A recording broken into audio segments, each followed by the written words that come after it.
جب سے ہم اعلیٰ حضرت کے مسلک کے چوکیدار اور غوث پاک کے در کے کتے بنے، ہم غوث پاک کی خانقاہ کے کتے ہیں، ان کی چوکھٹ پہ پہرا دینے والے ہیں، تب سے ہم نے بھی کہنا شروع کیا کہ میری قسمت کی قسم کھائیں سگانے بغداد، میری قسمت کی محبوب عاقل بھائی، میری قسمت کی قسم کھائیں سگانے بغداد، ہند میں بھی ہوں تو دیتا رہوں پہرا دے۔ نعرہ تکبیر، نعرہ رسالت، مسلک اعلیٰ حضرت فیضان غوث العظم۔ اور کون صاحب علی وقار بولتا ہے؟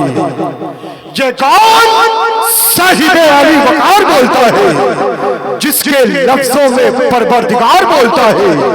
ہر ایک عمل ہے میرا، ہر ایک عمل ہے میرا تیری سنتوں کے خلاف، میرا ضمیر مجھے بار بار بولتا ہے، ہاں میرا ضمیر مجھے بار بار بولتا ہے۔ بلا تاخیر حضرت کا استقبال کرتا ہوں۔ نعرہ تکبیر، نعرہ رسالت، مسلک اعلیٰ حضرت علماء اہل سنت علامہ غلام غوث قادری صاحب قبلہ، نعرہ تکبیر۔ میں حضرت سے گزارش کر رہا ہوں کہ آپ تشریف لائے کہ حدیث پاک کا فرمان پڑھ لیتے تو کیا ہوتا، رضا کا نعتیہ دیوان پڑھ لیتے تو کیا ہوتا، ہمیں تو فیس بک نے الجھنوں میں گھیر رکھا ہے، ہم اتنی دیر کر قرآن پڑھ لیتے تو کیا ہوتا۔ امام شافعی کی مجلس میں ایک شخص ہمیشہ بیٹھا رہتا تھا، کچھ پوچھتا بھی نہیں تھا۔ حضرت نے فرمایا کہ بھائی تم بھی کچھ پوچھ لیا کرو، تو اس نے کہا کہ رمضان کے دن میں حضرت افطار کب کریں گے؟ تو حضرت نے فرمایا غروب آفتاب کے وقت افطار کریں گے۔ تو اس شخص نے کہا کبھی سورج ہی نہ ڈوبے تو کب افطار کریں گے؟ تو حضرت نے فرمایا وہ تو بہتر تھا کہ تم خاموشی رہتے، تمہارے بولنے سے پریشانی بڑھ گئی، چپ رہتے تو بہتر تھا۔ تو کہنے کا مطلب یہ ہے کہ آدمی جب بولتا ہے تو پتہ چلتا ہے، یا تو پڑوسی ہو، دوست ہو، رفیق سفر ہو۔ تو ہمارے سہراب قادری صاحب، چونکہ میں نے ان کی رفاقت مجھے میسر ہے، میں یہ نہیں کہہ سکتا ہوں کہ یہ میرے ساتھ آئے ہیں، بلکہ یہ کہہ سکتا ہوں کہ میں ان کے ساتھ یہاں تک آیا ہوں چل کے۔ تو یہ چونکہ ہمارے بزرگوں کا طریقہ ہے، حضور محدث کبیر علامہ ضیاء المصطفیٰ قادری جو امیر المومنین فی الحدیث ہے الحمدللہ، اور شہزادہ صدر الشریعہ ہیں، حضور مفتی شریف الحق امجدی نور اللہ مرقدہ کے ساتھ وہ سفر کر رہے تھے، تو انہوں نے یہی کہا کہ میں حضرت کے ساتھ ہوں۔ تو حضرت نے کہا کہ نہیں، آپ میرے استاذ کے بیٹے ہیں، میں آپ کے ساتھ ہوں۔ ادب کا تقاضا یہ، سبحان اللہ، چونکہ آپ صدر الشریعہ کے بیٹے ہیں، حالانکہ محدث کبیر کی عمر حضرت کم تھی، چھوٹی تھی۔ تو یہ ہمارے بزرگوں کا طریقہ ہے۔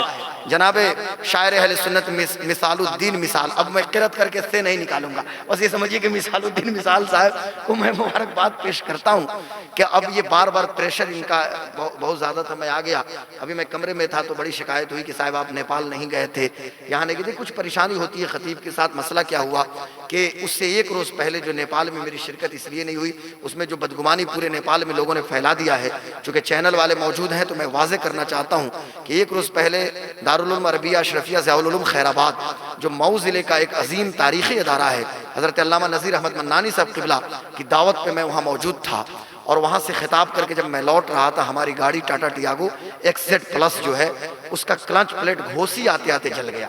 اس کو جلنا بھی تھا تو گھوسی تھا، اور گھوسی اس لیے جلنا تھا کہ میں جہاں تک سمجھتا ہوں کہ ادھر سے جاتے وقت گھوسی کے مشائخ کی بارگاہ میں میری حاضری نہیں ہوئی تھی، اور کلچ پلیٹ جلنے کا صدقہ یہ ہوا کہ صدر الشریعہ ہوں، مفتی شریف الحق امجدی ہوں، اور حضور سید شہید بابا ہوں، سارے مشائخ گھوسی کی بارگاہ میں حاضری ہو گئی، اور اس میں جو کام لگا پھر ایجنسی میں، جس کی وجہ سے 9 بج گئے رات صرف گھوسی میں، اس لیے میں شریک سیوان میں بھی 2 جلسے ہمارے تھے سید گلزار میاں کے ساتھ، اس میں بھی شرکت نہیں ہوئی، اور نیپال میں بھی شرکت نہیں ہوئی۔ اب یہ کوئی نہ سمجھے کہ سیوان کی وجہ سے نیپال نہیں آئے، ایسا کچھ نہیں ہے، بلکہ نیپال ہی آنا تھا، لیکن گاڑی بگڑنے کی وجہ سے میں شریک نہیں ہو سکا۔ اب چونکہ وقت نہیں ہے میرے پاس، اور میں یہ اس طرح کی بات کرنا بھی نہیں چاہتا تھا، یہ میرا مجاز بھی نہیں ہے، کچھ باتیں سہراب بھائی آپ جانتے ہیں، یہ میں نے صرف اس لیے واضح کر دیا۔ یہ اسٹیج پہ جتنے لوگ ہیں ہمارے شعراء بھی تبلیغ دین کر رہے ہیں۔ میں قطعی یہ نہیں کہوں گا کہ کوئی 2 شعر پڑھے 4 شعر پڑھے، ایسا نہیں۔ مجھے بتائیے کہ اپنے ابا کی یہ بات کر رہے تھے، اپنے گھر کی بات کر رہے تھے، ساغر ضیائی صاحب قبلہ اپنے دادا کی بات کر رہے تھے، ارے جتنی دیر پڑھا یا تو رسول پاک کی بات کر رہے تھے، یا پھر سلطان الہند حضرت خواجہ معین الدین چشتی کی بات کر رہے تھے، حضرت سہراب قادری صاحب قبلہ یہ بھی تو نبی کی باتیں کر رہے ہیں۔ یہ کون سا خطیب ہے صاحب کہ جو خطیب صاحب کو اتنی بھی برداشت ان کے پاس نہیں ہے،